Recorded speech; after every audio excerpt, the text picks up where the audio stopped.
And so, our gathering here by the comfort of a winter fire, by the lights of the Christmas tree, is all about solace and what it means to us. And without even mentioning the P or the C words that have dominated this year, it has been a strange year of trouble and grief. So, what's got us through it? And where, in the midst of only virtual hugs and takeaway pints, have we found our joy? But given that it's our way and it's our want, and if you've been with Pantisocracy from before this, you'll know what's coming next. I am going to get things started with a few words of my own. I have a dog and a cat. The dog, Penny, is a 13-year-old Jack Russell with dodgy hips, a little late life weight, and a snore that at some point along the way went from annoying to reassuring. She's been with me for 12 years. She was a rescue who didn't have a good start in life, and when we first got together, she was basically a ball of defense mechanisms held together by fur and sinew, and it took years for her to settle into her skin. But her bad start left a permanent mark in character traits that I quietly admire in her. She's quirky, timid, but she's also stoically aloof, regally disinterested. She likes me, we have our thing, but you?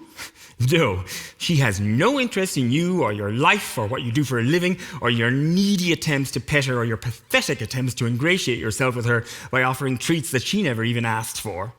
Your obsequious platitudes will be met by a steady gaze that says, "You're blocking my view of the telly." God, I love her. She's everything I want to be when I grow up. The cat, however, couldn't be more different. Crayon, for that's his name, is an absolute whore for attention.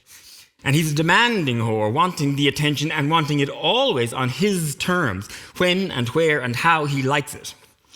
While Penny is esoteric, cerebral, always in her head, the cat is utterly carnal and completely of the flesh.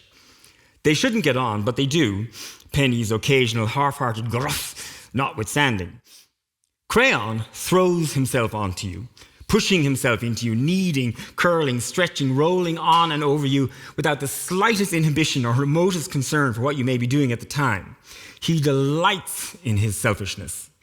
I may think that I'm busy doing important work on the laptop, but he knows I'm doing nothing of any importance and neglecting the only thing that matters, his desire for carnal pleasure. And he'll tell me so by slinking low across my keyboard and determinedly pushing his warm, adorable head into my palms to remind me of my only purpose in life. At 4 a.m., I'm woken by 2 hot little paws and 10 sharp little needles insistently kneading the exposed flesh of my neck, and a loud, rumbling, rolling purr that can't possibly be made in that sleek little throat without demonic assistance. And I open my eyes to see an impossibly cute face pressed up to my nose in the dark, demanding I wake up because he has his needs. I should probably feel abused, used, but I don't. I choose to feel needed, wanted, and I admire his total commitment to pleasure and the flesh, unburdened by any hint of Catholic guilt. He's absolutely shameless, and I want to be shameless. God, I love him. He's absolutely everything I want to be when I grow up. During the first lockdown, I took great solace in Penny. The situation was worrying. I make my living from 2 sectors that weren't just affected by COVID, they were simply ended by COVID. The bar I'd poured my heart and soul into for 13 years, my other home, was shuttered and sat there dark, empty, silent, gathering dust. And my shows, performing, the things that give me life, well, there were no shows. Shows need audiences, and audiences were ended. The things that gave my life shape and purpose, the things that gave it a rhythm, were ended out of the blue, overnight, without warning, by an invisible foe, so new it had the word novel in its name. And all of it completely outside of my control, a bystander gawking at my own implosion. And the sound of that implosion reverberated off a memory imprinted quite literally on my own cells. This wasn't my first epidemic. But I took solace in Penny. She was my spirit guide, my lockdown spirit animal. We took long walks on which I took the lead, but otherwise, I followed hers and rose above it. I made good use of the time. I learned to use editing software and performed for the camera, made silly videos and read the comments from an online audience. It wasn't the same, but it was something. I baked, I made wigs, I organised the feckin' wardrobe finally. I watched series I'd always meant to watch but never had the time. Now I had the time and I filled it and rose above the continuous gnawing background hum of worry about the bar, the mortgage, the future. Like Penny, I took an attitude of regal aloofness, a studied disinterest towards this microscopic invader, this thing that would soon be over.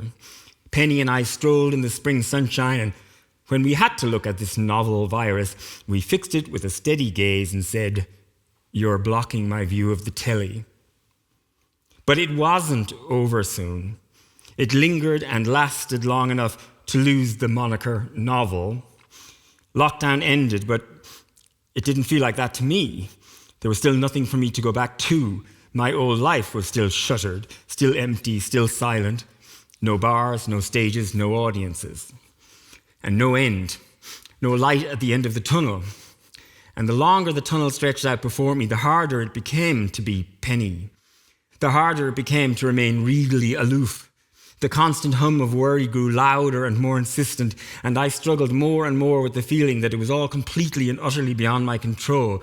I was bobbing about in the broiling water, completely useless, while the Titanic, holed by an iceberg so small it was invisible to the naked eye, sank slowly before my eyes, with Dr. Tony Holan holding his daily briefing on its deck. And for a while, during the second lockdown, I couldn't rise above it anymore. I sank. I sank into my bed and I stayed there. I didn't get up again for a while. I mostly slept. But 2 warm little paws and 10 little needles kneading my neck woke me up.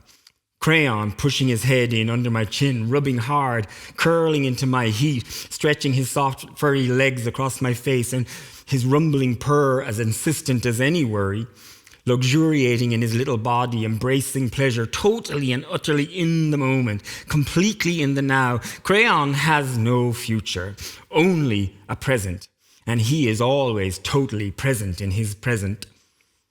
Penny is complicated, but Crayon is a man of simple pleasures. And in second lockdown, I needed simple pleasures. Crayon would be my second lockdown spirit animal. And I took great solace in Crayon. I got out of bed and made pancakes and ate them with a sinful amount of maple syrup, and then shoved a few squares of dairy milk into a bit of French bread and sat on the sofa between the cat and the dog and watched Princess Diana get done over by and in The Crown. And there was nothing blocking our view of the telly.